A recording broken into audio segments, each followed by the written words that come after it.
Hello everyone, my name is Sujeet Kumar. Today is 20 November of 2020 और आज की इस वीडियो में हम डिस्कस करेंगे टॉप 10 करंट अफेयर एमसीक्यूज़ को। तो चलिए स्टार्ट करते हैं। पहला क्वेश्चन है, निम्नलिखित देशों पर विचार करें। जापान, मलेशिया, दक्षिण कोरिया, इंडोनेशिया, ऑस्ट्रेलिया। उपरोक्त में से कौन से देश RCEP और TPP यानी कि ट्रांस पैसिफिक पार्टनरशिप दोनों का हिस्सा है? ऑप्शन ए केवल 135, ऑप्शन बी केवल 1235, ऑप्शन सी केवल 125, ऑप्शन डी उपरोक्त में से सभी। ओके, इसका राइट आंसर है ऑप्शन सी केवल 125 यानी केवल जापान, मलेशिया और ऑस्ट्रेलिया RCEP और TPP दोनों में शामिल है। ठीक है, बाकी नहीं है, यानी कि दक्षिण कोरिया, इंडोनेशिया को छोड़कर तीनों इन दोनों का हिस्सा हैं, लेकिन दक्षिण कोरिया और इंडोनेशिया नहीं है। तो RCEP क्या है? इसको कहते हैं हम लोग रीजनल कॉम्प्रिहेंसिव इकोनॉमिक पार्टनरशिप। ठीक है, ये एशिया प्रशांत क्षेत्र में 15 देशों का एक समूह है। ठीक है, जिनके बीच फ्री ट्रेड एग्रीमेंट समझौता हुआ है, यानी कि उन देशों के बीच एक फ्री ट्रेड एग्रीमेंट को ही हम लोग RCEP कहते हैं। ठीक है, और हाल ही में भी 10 आसियान देशों प्लस 5 जो FTA पार्टनर्स हैं उनके बीच ये RCEP समझौता हुआ है। ठीक है, तो ये जो 5 फ्री ट्रेड पार्टनर हैं वो कौन कौन थे? ऑस्ट्रेलिया, चीन, भारत, जापान, कोरिया, न्यूजीलैंड, जिसमें कि भारत शामिल होने से मना कर दिया। ठीक है, ये याद रखिए कि भारत RCEP में शामिल होने से मना कर दिया। ठीक है, TPP को क्या है? ठीक है, TPP में कौन से देश शामिल है? आप देख पा रहे होंगे, कनाडा है, अमेरिका है, मैक्सिको है, पेरू है, चिली है। ठीक, और इधर आपका New Zealand, Australia, Malaysia, Singapore, Brunei, Vietnam, Japan. ठीक, ये सारे देश किस में शामिल है? ट्रांस पैसिफिक पार्टनरशिप में। ठीक है, तो अभी इसकी चर्चा इसलिए हो रही है चूँकि RCEP जो कि फ्री ट्रेड एग्रीमेंट एक समझौता हुआ 10 आसियान देशों के साथ, उसके एक विकल्प के रूप में देखा जा रहा है TPP को। ठीक है, तो देख लेते हैं कि RCEP और TPP दोनों में कौन कौन से देश शामिल हैं। तो आप देख पा रहे होंगे, जापान है, मलेशिया है, वियतनाम है, ब्रुनेई है, ऑस्ट्रेलिया है, न्यूजीलैंड है, सिंगापुर है। ठीक है, ये सारे देश RCEP और TPP दोनों में शामिल है। नेक्स्ट क्वेश्चन, केंद्रीय चिड़ियाघर प्राधिकरण के बारे में निम्नलिखित कथनों पर विचार करें। स्टेटमेंट नंबर 1, यह एक वैधानिक निकाय है जिसका गठन क्रूरता निवारण अधिनियम 1960 के तहत किया गया था। स्टेटमेंट नंबर 2, इसकी अध्यक्षता पर्यावरण मंत्री करते हैं।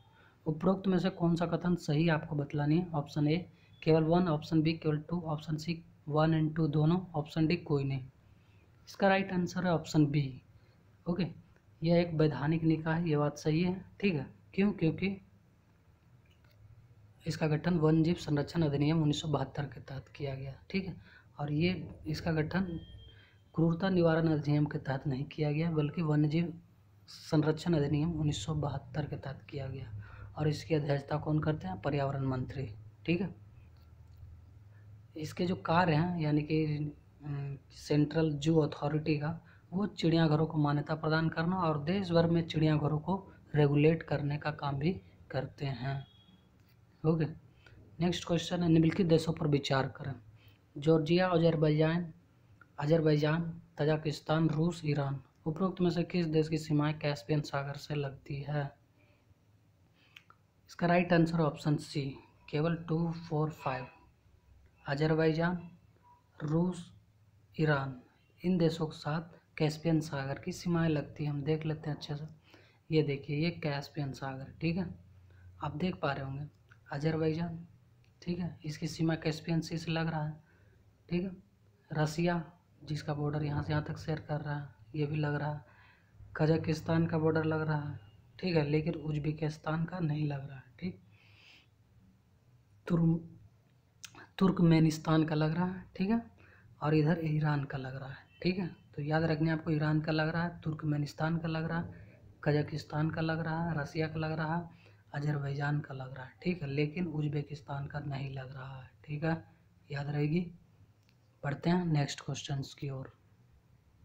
निम्नलिखित देशों पर विचार करें। ऑस्ट्रेलिया, कनाडा, चीन, भारत, जापान, संयुक्त राज्य अमेरिका। उपरोक्त में से कौन आसियान के मुक्त व्यापार भागीदार हैं। मतलब निम्नलिखित में से कौन से देश आसियान के साथ फ्री ट्रेड एग्रीमेंट साइन किए हुए हैं या फिर पार्टनर हैं। ठीक है, तो ऑप्शन ए केवल 1 2 4 6, ऑप्शन बी केवल 3 4 5 6, ऑप्शन सी केवल 1 3 4 5, ऑप्शन डी केवल 2 3 4 6। इसका राइट आंसर है ऑप्शन सी 1 3 4 5। ऑस्ट्रेलिया, चीन, भारत, जापान, अमेरिका, कनाडा इसमें शामिल नहीं है। मतलब आसियान के जो एफटीए हैं, मतलब एफटीए आसियान के साथ जिसका एफटीए है, कनाडा छोड़ के बाकी सारे के साथ एफटीए है आसियान के साथ। ठीक है, यानी कि ऑस्ट्रेलिया का एफटीए है आसियान के साथ, चीन का एफटीए है आसियान के साथ, भारत का एफटीए है आसियान के साथ, जापान का एफटीए है, अमेरिका का एफटीए है आसियान के साथ, लेकिन कनाडा का एफटीए आसियान के साथ नहीं है। ओके, अगला क्वेश्चन है सूर नहीं सूर है। ठीक है, सूर सरोवर झील हाल ही में समाचार में थी, निम्नलिखित में से किस राज्य में स्थित है। Statement number 1 Uttarakhand, statement number 2 Uttar Pradesh, statement number 3 Orissa, statement number 4 Gujarat. उपरोक्त में से कौन सा कथन सही है। ऑप्शन ए केवल 1, ऑप्शन बी केवल 2, ऑप्शन सी केवल 3, ऑप्शन डी केवल 4। इसका राइट आंसर है ऑप्शन बी केवल 2 सही है। ठीक है, यानी कि उत्तर प्रदेश में यह सूर सरोवर झील स्थित है। कहाँ स्थित है। उत्तर प्रदेश के शायद आगरा जिले में। ठीक है, यह झील उत्तर प्रदेश के आगरा में, ठीक है, आगरा में यमुना नदी के किनारे स्थित है। और ये जो झील है सूर सरोवर, उसको केथम झील भी कहते हैं। ठीक है, याद रहेगी। नेक्स्ट क्वेश्चन, हाल ही में महाराष्ट्र में लोनार झील को मान्यता प्राप्त रामसर स्थलों की सूची में जोड़ा गया। इसका क्या अर्थ होता है कि किसी को रामसर स्थल में जोड़ देने से।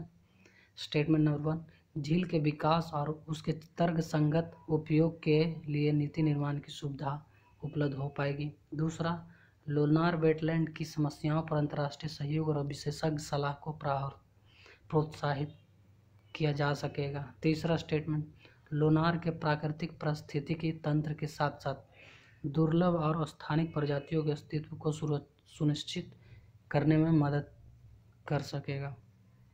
उपरोक्त में से कौन सा कथन सही आपको बतलानी है। ऑप्शन ए केवल 1 2, ऑप्शन बी केवल 2 3, ऑप्शन सी केवल 1 3, ऑप्शन डी सभी 1 2 एंड 3। इसका राइट आंसर ऑप्शन डी सभी सही है। ठीक है, झील के विकास और उसके तर्क संगत उपयोग के लिए नीति निर्माण की सुविधा हो पाएगी। जब भी कोई स्थल रामसर स्थल की सूची में आ जाते हैं, जब भी कोई वेटलैंड, तो उसके तर्क संगत या फिर विवेकपूर्ण उसके उपयोग पर बल दिया जाता है। साथ ही उससे एक अंतर्राष्ट्रीय सहयोग एवं कई सारे वित्तीय सहायता एवं विशेष सहायता मिल पाते हैं। ठीक है, और इससे यह भी फ़ायदा है कि उस जो वेटलैंड में जितने भी क्या बोलते हैं जैव विविधता होंगे, दुर्लभ प्रजातियां या फिर स्थानिक प्रजातियां, उनके अस्तित्व को सुनिश्चित किया जा सकेगा।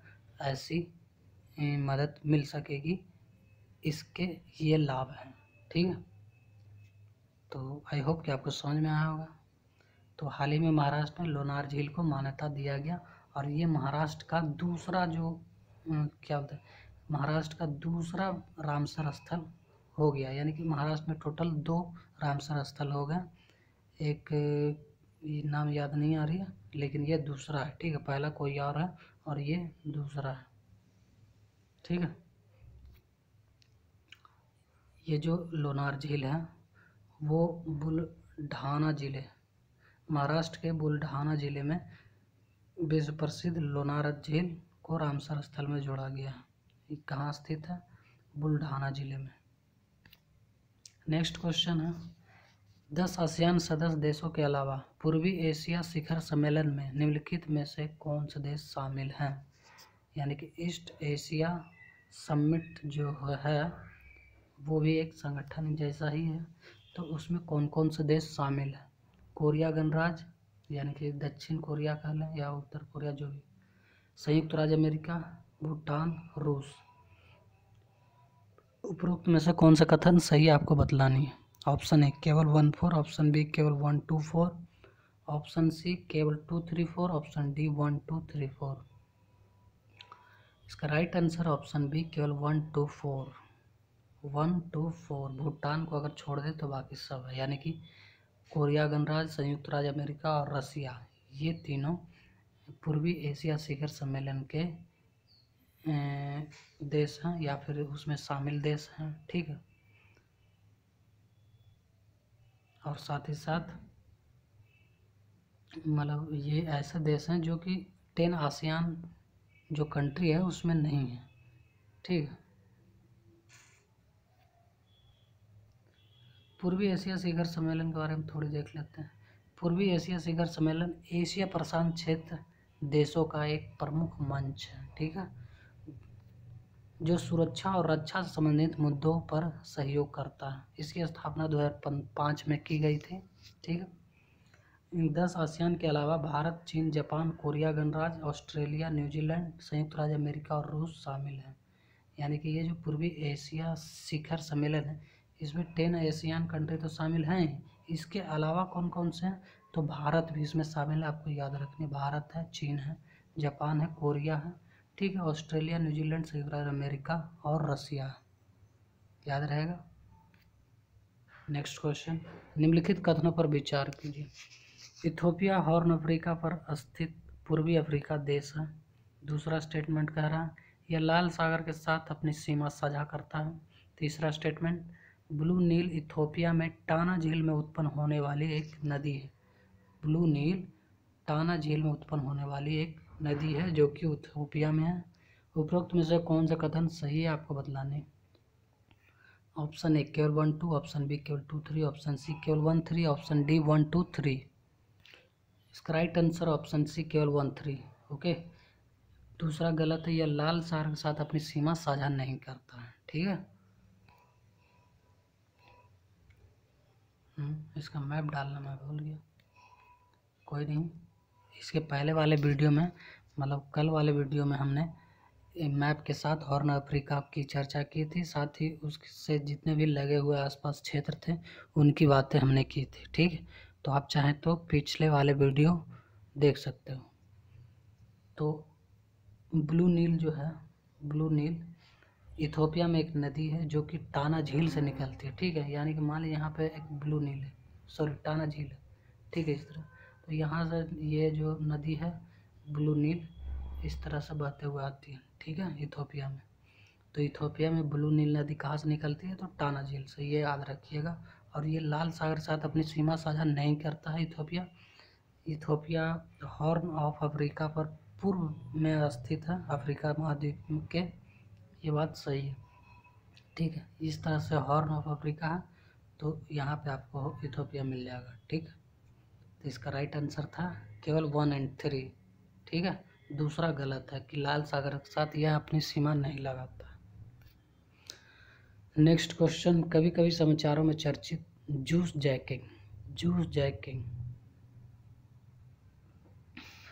ठीक है, तो जूस जैकिंग जो है वो मोबाइल चार्ज करने की प्रक्रिया के दौरान होने वाला साइबर हमला है। ठीक है, क्या है, यह एक तरह का साइबर हमला है जो कि जब हम लोग देखते होंगे कि बहुत लोग ऐसे होंगे, या फिर आपने खुद कभी जब रेलवे स्टेशन गए हों तो वहाँ पे चार्जिंग पॉइंट पे चार्ज लगाया हो। ठीक है, तो उसमें जो यूएसबी लगा हुआ रहता है उसके थ्रू उन लोग क्या करते हैं कि डेटा को चोरी कर लेते हैं और इस तरह से साइबर हमला करते हैं। ठीक है, तो हम सिंपल इतना याद रखें कि जूस जैकिंग क्या है, तो मोबाइल चार्ज करने की प्रक्रिया के दौरान जो होने वाला साइबर हमला है उसको हम लोग जूस जैकिंग कहते हैं।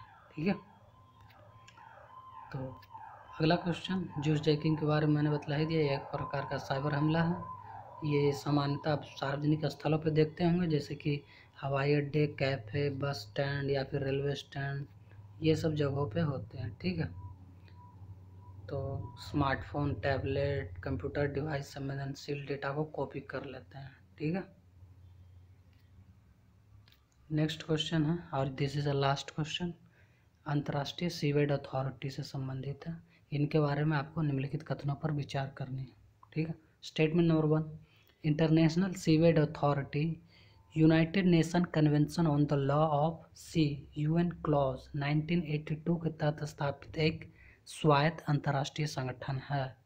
स्टेटमेंट नंबर 2, इंटरनेशनल सीवेज अथॉरिटी को संयुक्त राष्ट्र का पर्यवेक्षक का दर्जा प्राप्त है। स्टेटमेंट नंबर 3, भारत आईएसए की परिषद का सदस्य है। उपरोक्त में से कौन सा कथन सही आपको बतलाना है? ऑप्शन ए केवल 1 2, ऑप्शन बी केवल 2 3, ऑप्शन सी केवल 1 3, ऑप्शन डी 1 2 3 सभी। इसका राइट आंसर ऑप्शन डी सभी 1 2 एंड 3। ओके, यानी कि इंटरनेशनल सीवेज अथॉरिटी जो है उसकी स्थापना यूएन क्लॉज 1982 के तहत किया गया। ठीक है, आईएसए की स्थापना किसके तहत की गई?